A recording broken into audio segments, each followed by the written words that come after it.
Dans cette vidéo, nous allons voir le dernier exercice dans la partie des tableaux à 2 dimensions ou bien les matrices. C'est un exercice qu'on trouve souvent dans la série des exercices, dans les examens et dans le concours, c'est le triangle de Pascal. Alors l'objectif de cette vidéo, c'est de construire le triangle de Pascal de degré n et le mémoriser dans une matrice carrée P de dimension n plus 1.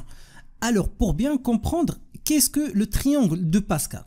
L'objectif, c'est que l'utilisateur va saisir la valeur de la variable n et l'algorithme, tout simplement, il va tracer ou bien construire le triangle de Pascal de degré n. Comment faire? Si l'utilisateur a choisi 4, alors le triangle de Pascal sera tracé de la manière suivante. Alors il y aura ici, comme vous voyez là, 4 plus 1 ou bien n plus 1 ou bien dans ce cas-là 5 lignes. Et c'est une matrice bien sûr carrée, puisque si vous comptez le nombre de colonnes, 1, 2, 3, 4 et 5. Alors, ça ce sont les valeurs du triangle de Pascal. Avant de passer à l'écriture d'algorithme, je vais vous parler un peu de comment trouver ces valeurs-là, ou bien comment construire les valeurs du triangle de Pascal. Après, je vais vous donner la méthode qu'on va suivre au niveau de l'écriture de l'algorithme et après, on va écrire ensemble notre algorithme. Alors, au début, l'utilisateur, comme j'ai déjà dit, doit choisir une valeur pour n et après le choix de cette valeur-là, on va tracer le triangle de Pascal. On suppose que l'utilisateur a choisi 6. Alors, le nombre de lignes de ce triangle-là, c'est 7. Et ici, donc, comme vous voyez là, c'est une matrice puisqu'on a 7 lignes et cette colonne, c'est une matrice carrée. Après, comment trouver les valeurs de triangle de Pascal? Les valeurs de triangle de Pascal sont déterminées par la manière suivante. Au début de chaque ligne, la première case de chaque ligne contient la valeur 1. Voilà. Et la même chose, la fin de chaque ligne, on trouve la valeur 1. Maintenant, il nous reste de comment trouver les autres valeurs, c'est-à-dire les valeurs ici. Alors, ces valeurs-là sont calculées de la manière suivante. Pour, par exemple, cette valeur-là, on peut le calculer en utilisant ces deux valeurs. Donc, cette valeur plus cette valeur. Ou bien, avec un autre terme, la valeur de cette case, si la valeur de la case de la ligne précédente, donc dans la même colonne, plus la case de la ligne précédente de la colonne, si la colonne là est G, donc la colonne G moins 1 d'une façon générale. Alors là, la valeur de cette case, c'est 2. Et la même chose pour les autres. Par exemple, cette case-là, c'est 1 plus 2, ce qui va donner là 3. Et cette case-là, c'est 2 plus 1, ce qui va donner 3. Et la même chose pour les autres cases. Par exemple, cette case-là, la valeur de cette case-là, c'est 6 plus 4. Ainsi de suite pour les autres cases. Maintenant, je vais vous donner les étapes qu'on va suivre après au niveau de l'écriture d'algorithme. Alors, comment donner ou bien comment tracer ce triangle-là? Donc, pour tracer ce triangle-là, on doit utiliser d'abord deux boucles. Donc, une boucle qui va commencer de 0 jusqu'à la valeur 6 et une deuxième boucle qui va varier. Au début, c'est 0. Après, elle va commencer de 0 à 2. Après, dans une autre itération de 0 à 2. Après, dans une autre itération de 0 à 3, ainsi de suite. Alors, la première boucle, tout simplement, comme j'ai déjà dit, va aller de 0 à 6. Donc, 0, normalement, c'est la valeur de n. Après, la deuxième boucle, au début, elle va commencer de 0 à 0. Après, de 0 à 1. Après, de 0 à 2. Pour, par exemple, avoir les valeurs au niveau de cette colonne là, après de 0 à 3, à 4, à 5 et vers la fin à 6. Alors d'une façon générale, la variation au niveau de cette boucle là, qui va contenir bien sûr l'indice G, c'est de 0 à I. De 0 à I. Au début de 0 à 0, c'est exactement la valeur de I. Après de 1, c'est la valeur de I. À 1 aussi, c'est la valeur de I. Mais au niveau des colonnes, on va utiliser G. Donc G de 0 à 1. Après, là, pour cette ligne, G va aller de 0 à la valeur de I, c'est-à-dire à 2. Ainsi de suite pour les autres colonnes. Après, on passe aux valeurs du triangle de Pascal. Pour ces valeurs-là, c'est une chose très simple. On peut directement affecter aux valeurs qui sont situées au niveau de la première case de chaque ligne, la valeur 1. Maintenant, il nous reste les autres cases. Pour les dernières cases, c'est-à-dire la fin de chaque ligne. Donc là, déjà, on a 1, là, 1, 1, 1. Donc tout simplement, ce qu'on peut faire, c'est que au niveau de cet indice-là, 0, 0, on a la valeur 1. Cet indice-là, 1, 1, on a aussi la valeur 1. La valeur 2, 2, on a la valeur 1. D'une façon générale, nous pouvons dire que ces cases-là reçoivent la valeur 1. Par exemple, 0, 0, 1, 1, A1 reçoit la valeur 1, la case 2, 2 reçoit la 1. Ou bien d'une façon générale, la case I toujours doit recevoir la valeur 1. Donc maintenant, on a terminé avec les premières et les dernières cases de chaque ligne. Il nous reste les autres cases. Par exemple, cette case-là. Donc, comment calculer sa valeur? On peut calculer sa valeur en utilisant la formule suivante. Alors, la formule, c'est que T de 1, c'est bien sûr, c'est les indices de cette case-là, de 1. Donc, normalement, on doit recevoir la valeur de la case T1, 0, et la case T1, 1. T1, 1. Ou bien, d'une façon générale, une case TIG doit recevoir, par exemple, là, la case de 1, recevoir quoi? Pour I, on doit soustraire 1 au début. Par exemple, soustraire 1 là. Et pour G aussi, il faut soustraire 1 pour avoir exactement, dans ce cas-là, cette cellule-là. Ou bien d'une façon générale, la cellule qui est située à la ligne précédente avant une case de la colonne concernée. Et après, on peut avoir la deuxième case, donc pour calculer la somme, en utilisant la formule suivante. On va soustraire 1 de I. Par exemple, là, 2, c'est 1. Et on conserve la valeur de J pour rester dans la même colonne. Pour avoir, par exemple, dans ce cas-là, cette valeur. Alors, c'est ça la formule qu'on va utiliser pour calculer la valeur des autres cases. Par exemple, si on veut calculer la valeur de la case qui est située à la ligne 6, la colonne 3. La ligne 6, la colonne 3. On va appliquer exactement la même méthode. Alors, on va soustraire 1 de 6, ce qui va donner combien? Il va donner 5. Après, on va soustraire de G1, ce qui va donner donc 5 là. Et là, on va avoir la valeur 2. Comme ça. Et après, on va passer à cette partie-là. On va ajouter à cette valeur-là I-1. I-1, c'est-à-dire 5 aussi. Mais on va conserver la valeur de 3, c'est-à-dire 3.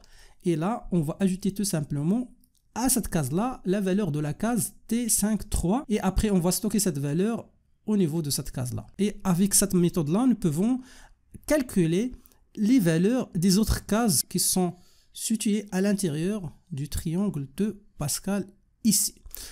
Maintenant, pour résumer, donc ça, c'est la méthode qu'on va suivre. Alors, pour la première case de chaque ligne, nous pouvons utiliser cette formule-là, TI0. Donc pour avoir ces valeurs-là. Pour avoir la valeur de la dernière case de chaque ligne, nous pouvons utiliser cette formule-là, TII à chaque fois, 1, 1, 2, 2, 3, 3, 5, 5, ainsi de suite. Et pour les autres cases ici, qui sont situées à l'intérieur du triangle de Pascal, nous pouvons tout simplement utiliser cette formule qu'on vient d'expliquer tout à l'heure. Maintenant, je vais passer pour écrire l'algorithme en suivant la même démarche. Alors, la première chose, comme l'habitude, c'est de commencer avec le mot algorithme et après, on va choisir comme nom triangle, par exemple, Pascal. Donc, ça, c'est le nom de l'algorithme. Après, on passe à la partie de déclaration des variables. Alors, évidemment, on a la variable n, c'est le nombre de lignes du triangle de Pascal. D'après l'explication, on a vu que on doit avoir un tableau qui contient exactement n lignes et n colonnes, une matrice ou bien un tableau carré. Alors, on ne sait pas la taille déjà de n.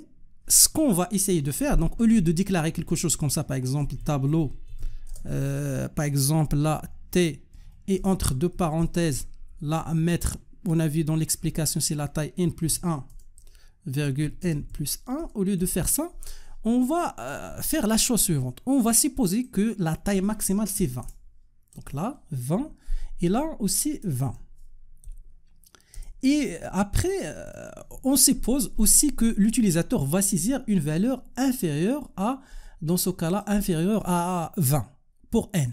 On peut même ajouter une vérification au niveau de la saisie de n pour forcer l'utilisateur à choisir une valeur entre, par exemple, 2 et 20. Et après, pour le type, c'est des valeurs qui sont entières, bien sûr.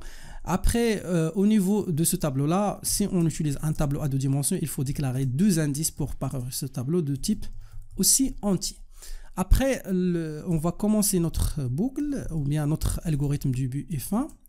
Et là, bien sûr, comme l'habitude, la première chose, c'est de demander à l'utilisateur de saisir les données. Quelles sont les données là? C'est la valeur de n. Alors là, on peut dire à l'utilisateur, veuillez saisir le degré n du triangle de Pascal. Le triangle de Pascal. Voilà. Et après, on peut même ajouter, donc là, donc S, on peut même ajouter un petit message là, entre deux parenthèses, que le maximum, c'est par exemple 19. Ok, si vous voulez forcer l'utilisateur à choisir une valeur entre par exemple 2 et 19, vous pouvez utiliser la boucle, répéter jusqu'à. Donc là, on suppose que l'utilisateur va respecter ça. Par exemple, si l'utilisateur a choisi 7, donc dans ce cas-là, au niveau de notre tableau, on va utiliser les 8 première ligne et les 8 premières colonnes. Si l'utilisateur a choisi par exemple 13, on va utiliser au niveau de ce tableau-là, on va parcourir, c'est-à-dire les lignes et les colonnes de i égale à 0 jusqu'à, dans ce cas-là, 13. Alors c'est ça la méthode qu'on va utiliser avec le tableau T. Maintenant, on doit récupérer la valeur de n, donc lire n de la manière suivante, et après, l'étape suivante, c'est bien sûr de remplir le tableau. Alors, on va utiliser la boucle pour, donc la première case du tableau, de 0, bien sûr de la ligne 0, le AN, donc on a vu N au niveau de l'explication, c'est dans ce cas-là, pour avoir N plus 1, donc on commence de 0 jusqu'à N. Le pas, c'est 1. Et après, on va ajouter faire. Après, on sait bien que la première case de chaque ligne contient la valeur 1. Alors, il se fait d'affecter à, dans ce cas-là, à t i, 0. Donc ça, on a vu ça dans l'explication. La valeur, dans ce cas-là, 1. Ensuite, il se fait, après de faire la même chose avec la dernière case de chaque ligne, donc de i jusqu'à i. Donc on a vu ça dans l'explication. Maintenant, je vais juste finir la boucle pour ne pas oublier ça. Et maintenant, c'est le temps pour remplir les autres cases. Alors, pour remplir les autres cases, on va utiliser une boucle pour parcourir, qui va parcourir les éléments de G. Donc, quelle est la valeur de départ? Est-ce qu'on va commencer de 0? Non, puisqu'on a déjà rempli la case 0, 0 avec la valeur 1. Alors, on va commencer de la case, normalement, 1. On va aller à combien? À i moins 1. Pourquoi i moins 1? Bien sûr, puisque i est déjà utilisé ici. Donc là, il nous reste les autres cases du tableau ou bien du triangle de Pascal. Le pas, c'est 1. Et après, on va ajouter faire. Maintenant, pour remplir une case, on va utiliser la formule qu'on a vue au niveau de l'explication, i, g, qui va recevoir quoi? On va recevoir la valeur de la case. Donc, on a vu dans l'explication, i moins 1, g moins 1, après tout ça plus la case, voilà, i moins 1, g. Donc, vous pouvez revenir à l'explication pour bien comprendre cette formule. Et là, nous allons garantir le remplissage de toutes les cases du triangle de Pascal. Maintenant, il se fait de faire quoi? Il se fait d'afficher le triangle de Pascal, puisqu'on a déjà rempli le triangle de Pascal avec ces deux boucles-là. Avant d'afficher les éléments, on peut ajouter un petit message là, qu'on est en train d'afficher les éléments du triangle de Pascal. Alors, le triangle de Pascal de degré, dans ce cas-là, le degré c'est n. Voilà, donc là, il faut ajouter le point virgule. Après, là, on peut mettre i, après 2 points, et après, on va utiliser les deux boucles pour afficher les éléments du tableau de Pascal. Donc, on peut juste gagner du temps. On fait copier-coller ces deux. Voilà, ces deux boucles-là, on va enlever cette partie-là, puisqu'on est en train d'afficher maintenant. Donc, on va commencer pour l'affichage de la ligne 0 jusqu'à la ligne n, donc c'est pas un problème. Mais pour G, on va commencer cette fois de combien? De 0, là, jusqu'à quoi? Jusqu'à i, d'une façon générale. Le pas, dans ce cas-là, c'est 1, et tout simplement, on va mettre là, écrire, et on va afficher l'élément t entre deux parenthèses i, g, et avec cette méthode-là, on a garanti le remplissage des éléments du tableau de Pascal et aussi l'affichage des éléments du tableau ou bien du triangle de Pascal. Et voilà, ça c'est la fin de cette vidéo.